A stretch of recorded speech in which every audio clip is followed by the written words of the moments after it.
Barbecue kami. Dami pala nito, hindi ko mauubos yan. Pagtatlong tao yan.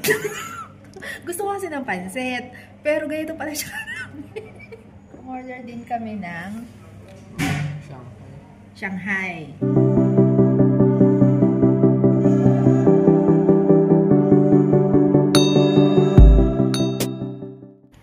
Hola, good morning mula dito sa Madrid, Espanya.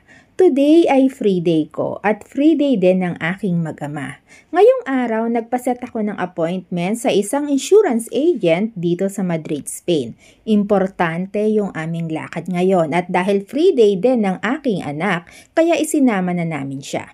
Kasi para mas maintindihan niya kung paano mag-work ang insurance sa future niya. Baka may magtataka sa inyo kung bakit kailangan kong i-introduce sa aming anak yung kahalagahan ng insurance 19 years old pa lang naman siya. Well, today ay mag-i-inquire lang naman kami kasi kailangan namin ng option bago namin ibaha o palitan yung current na insurance namin na binabayaran namin ngayon.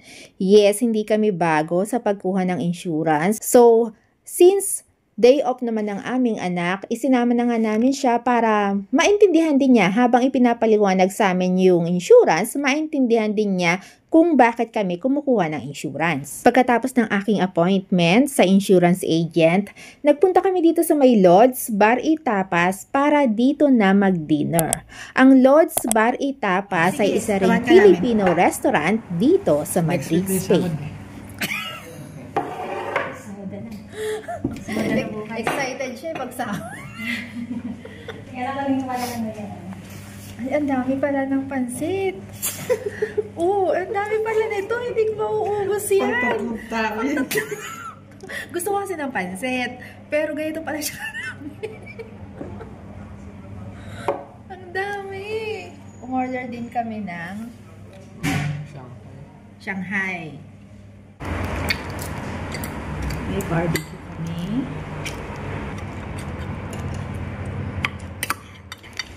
And then, hindi lang yan yung in-order namin. Hindi ko maintindihan kung bakit nabura ko yung bulalo. Yes, umorder din kami ng bulalo at yung bulalo sobrang sarap. Yung bulalo nila. Kaya lang, hindi ko maintindihan kung bakit nabura ko yung video na yon. Ano yung babi? Ba? Ano?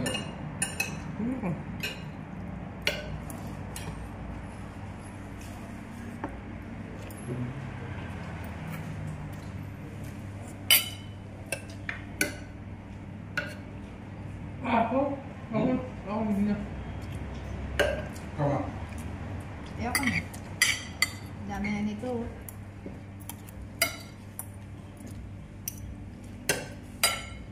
Nakulang mo ang barbecue.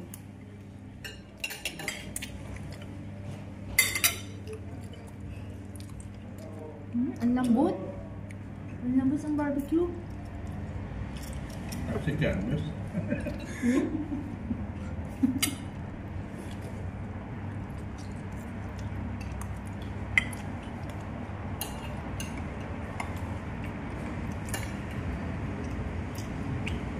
Ang dalawang tao ito. Nagustuhan namin yung barbecue kasi sobrang lambot niya. Tapos yung pagkalambot niya, hindi sagi o yung parang naghihiwalay na yung kanyang mga laman. Siya hindi. Firm pa rin siya pero malambot. Plus, lasang-lasa mo yung sauce niya o yung salsa ba yun. Hindi ko alam kung ano ba yung minarinate sa barbecue nila kasi recipe nila yon. Pero lasang-lasa mo kung paano nila minarinate. Actually, hindi lang ito yung in-order namin. May kasama pa dapat ito na sisig. Kaya lang, sa lahat ng restaurant na pinuntahan namin, lagi kaming umu-order ng sisig. Pero this time, wala kasi naubusan daw kami. Yung bulalo nila na masarap pero nabura ko yung video ng bulalo. Masarap din siya.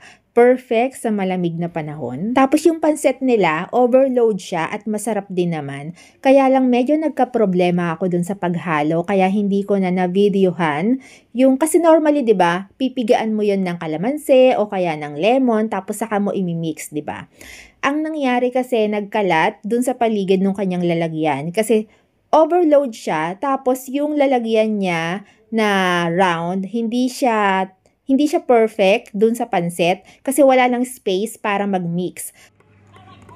Ang kulit ng loro no?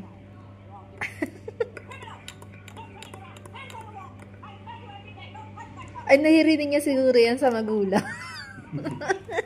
Ginaya niya. And then, habang nasa counter na kami, isa sa ikinatuwa ko bilang customer ay yung pagbibigay nila ng resibo.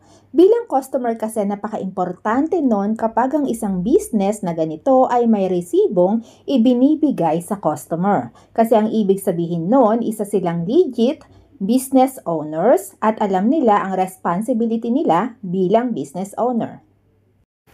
Bago umuwi, pagkatapos ng aming dinner, dumaan muna kami dito sa may Cosmos Store. Kasi malapit na rin ito sa Lod's Restaurant na kinainan namin. So, malayo ito sa amin, kaya dumaan na kami dito para tumingin ng mga kailangan namin na dito mo lang talaga mabibili.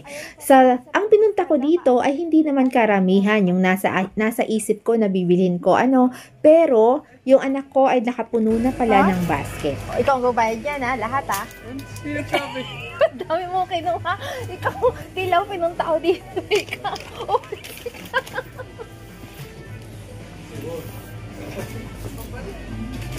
Hoy!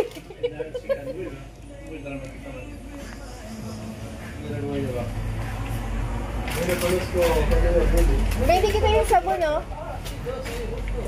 May sabon pa ba kayo? And that's all for today's adventure. Maraming salamat sa pagsama sa akin ngayong araw. Bago tayo magtapos, kung bago ka dito sa aking channel, please subscribe to my channel at i-click mo na rin pati ang notification bell para updated ka sa mga future videos. Once again, this is Gandang Pilipinas sa Espanya, sharing life, one story at a time. Thank you! Mua!